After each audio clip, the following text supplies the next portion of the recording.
Assalamualaikum warahmatullahi wabarakatuh. Alhamdulillah, salatu wassalamu ala rasulullah wa ala alihi wa sahbihi wa ala anak sekalian, kabar semuanya. Mudah-mudahan kita semua dalam keadaan sehat walafiat. Alhamdulillah, atas nikmat yang Allah berikan kepada kita, sehingga di pertemuan selanjutnya kita bisa bertemu di akhir ini dalam keadaan sehat walafiat. Baiklah anak sekalian, sebelumnya kita pernah membahas tentang perilaku jujur dan perilaku adil. Bagaimana sudah diamalkan kalian dalam kehidupan? Bagaimana menjadi orang-orang yang jujur? Bagaimana menjadi orang-orang yang adil? Dan untuk selanjutnya, hari ini kita akan bahas tentang masalah pengamalan sholat sunnah. Artinya sebelum kita bahas sholat sunnah, berarti kita dianggap tidak pernah meninggalkan namanya sholat wajib. Ya, mudah-mudahan kalian semua senantiasa menjaga, memelihara sholat 5 waktu sehari semalam 5 waktu, ya, jangan sampai kemudian sholat 5 waktu ditinggalkan, karena itu fardu ain, ya, wajib bagi seorang muslim untuk melaksanakan sholat 5 waktu. Baiklah, kemudian ada namanya sholat sunnah, ya. Sholat sunnah bisa dilakukan dengan cara berjamaah, bisa dilakukan dengan cara munfarid. Munfarid artinya itu sendirian.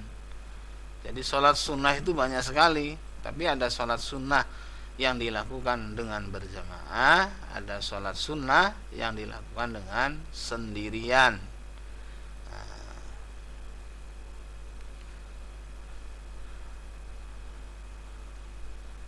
Nah, kita akan bahas tentang masalah sholat, jenis-jenis sholat sunnah berikut ini nih. Sholat sunnah ini mana yang kita lakukan dengan berjamaah, mana yang kita lakukan dengan munfarid.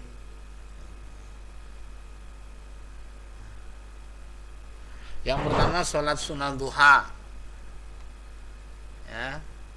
Sudahkah kalian terbiasa sholat sunnah duha? Sholat sunnah duha adalah sholat sunnah 2 rakaat yang dilakukan setelah terbitnya matahari sampai menjelang waktu zuhur. Berapa rakaat? Minimal 2 rakaat. Maksimal berapa rakaat? 12 rakaat, 2 salam, 2 salam. Jadi harus ada tambahan namanya sholat sunnah. Karena apa? Fungsi sholat sunnah adalah untuk menutupi kekurangan-kekurangan yang ada pada sholat wajib kita. Jadi kita merasa sholat wajib kita memang masih kurang, ya, masih banyak kekurangan, mungkin rukunnya, gitu, mungkin sunnah-sunnahnya. Nah, makanya untuk menyempurnakan sholat wajib kita, maka kita sholat sunnah. Sholat sunnah yang dilakukan secara munfarid atau sendirian, yang pertama adalah sholat sunnah duha. Alhamdulillah di SMA 77 ini masjidnya luar biasa, ya. Masjidnya 2 lantai, ber AC, full AC, suasana sangat kondusif, gitu ya. Maka biasakanlah pas jam-jam istirahat pertama itu adalah waktu duha, gitu. Kalian harus bisa membagi waktunya tuh. Sebagian waktunya kalian mungkin barangkali ke kantin, sebagian waktu juga untuk sholat sunnah duha, dan waktunya cukup tuh. Kalau kalian bel istirahat langsung turun ke masjid dulu lah, sholat sunnah duha dulu 4 rakaat umpamanya, syukur-syukur 12 rakaat, habis itu kemudian ke kantin. Yang kedua sholat sunnah tahajud. Sholat sunnah tahajud, sholat sunnah yang dilakukan dengan cara sendiri. Kapan waktunya? Setelah tidur. Jam berapa? Yang penting setelah tidur. Pokoknya jam 12 bangun, sholat tahajud. Dan di antara sholat-sholat sunnah yang paling luar biasa pahalanya adalah sholat sunnah tahajud. Makanya satu-satunya sholat sunnah yang langsung ada di dalam Al-Quran adalah sholat sunnah tahajud. Faminal laili fatahajjad bihi sunnatan lak.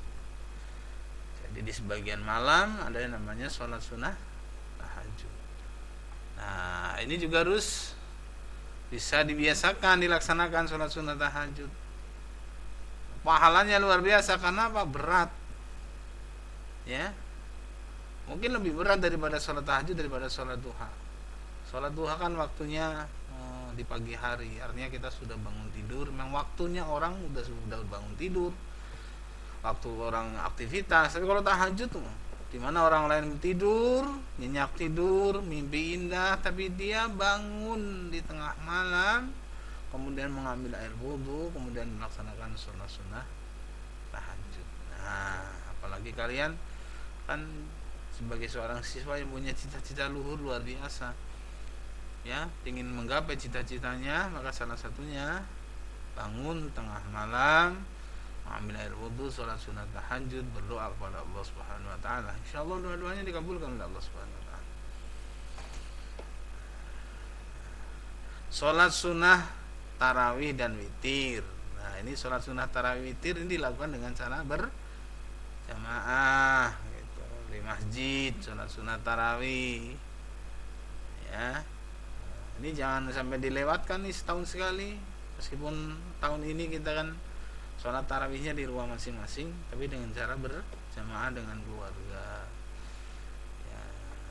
Nah, dan sholat witir. Nah, ini sayangnya kebiasaan kita sholat witirnya itu di bulan Ramadan doang, gitu. 15 habis sholat tarawih kemudian sholat sunnah witir. Sholat sunnah witir itu sholat sunnah sebagai penutup dari sholat-sholat sunnah yang lain. Itu bilangannya ganjil, boleh 1 rakaat, boleh 3 rakaat, gitu ya. Nah, kalau di kita di masjid biasanya kebanyakan 3 rakaat habis sholat tarawih, kemudian dilanjutkan dengan sholat sunnah witir. Nah, pertanyaannya, sudahkah terbiasa kita melaksanakan sholat sunnah witir tidak hanya di bulan Ramadan setelah tarawih kemudian witir. Kemudian selanjutnya sekalian ada namanya sholat sunat tasbih. Nah, ini mungkin yang kalian mungkin bahkan ada yang sama sekali ya nggak tahu apa itu namanya sholat sunat tasbih.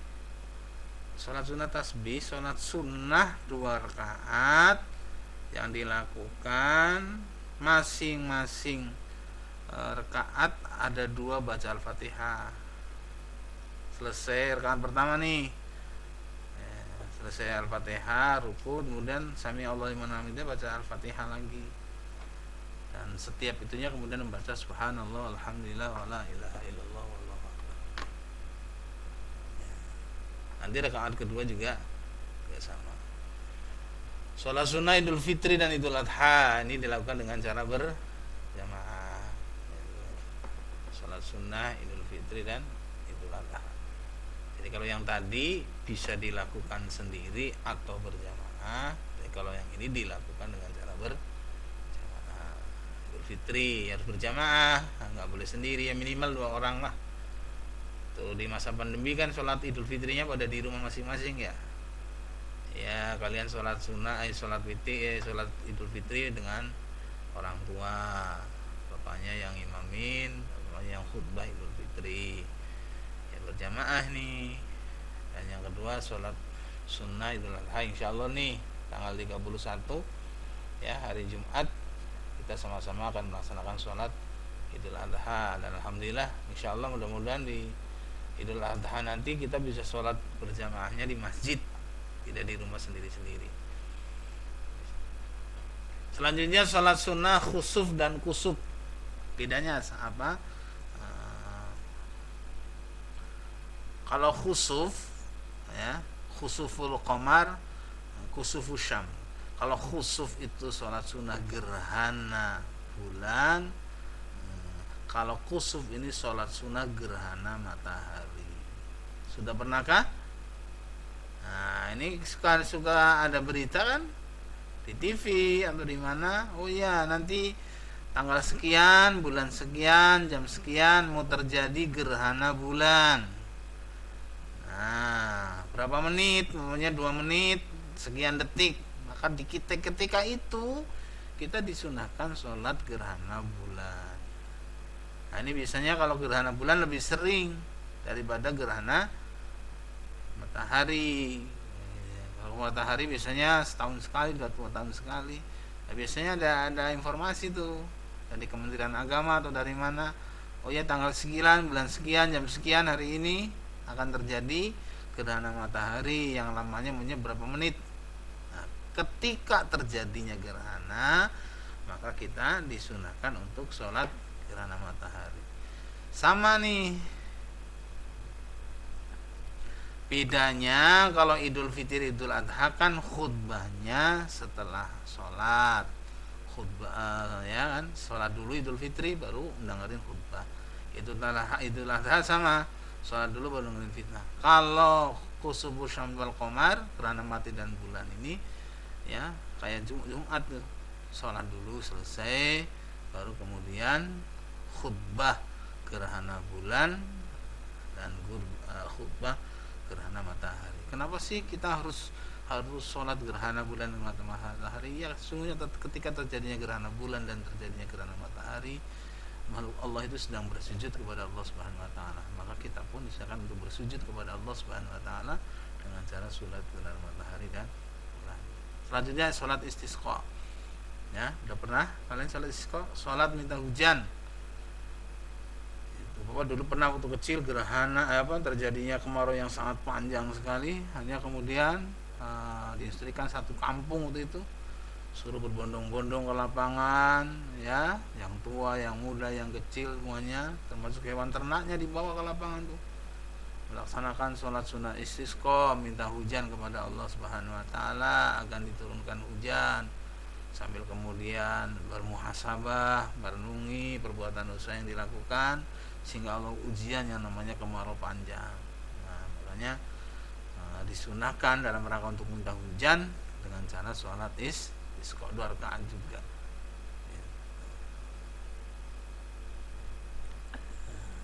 Ini sholat sunnah yang dilakukan dengan cara munfarid. Kalau tadi kan yang pertama sholat sunnah yang bisa dilakukan dengan berjamaah atau sendiri.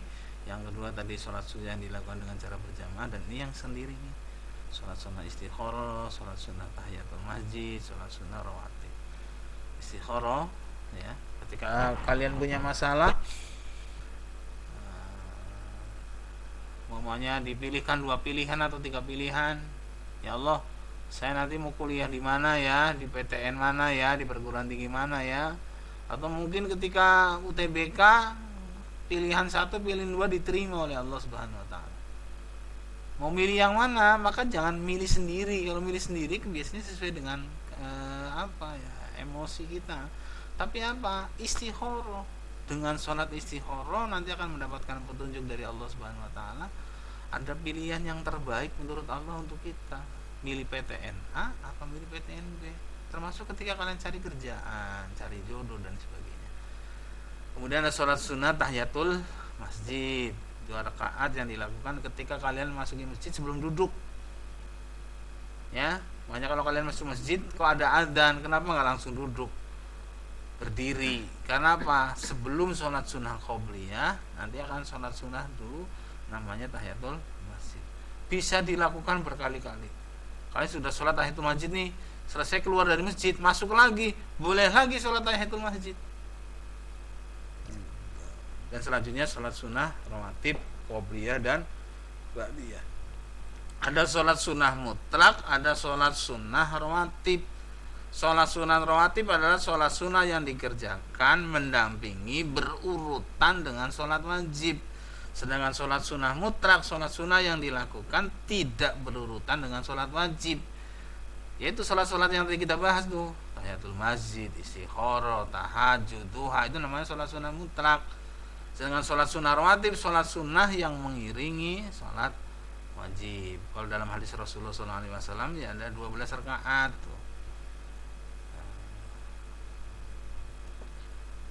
2 rakaat setelah maghrib, 2 rakaat sebelum dan setelah isya, 2 rakaat sebelum subuh, ya, 2 rakaat sebelum dan setelah sholat zuhur, dan 2 rakaat sebelum sholat asar.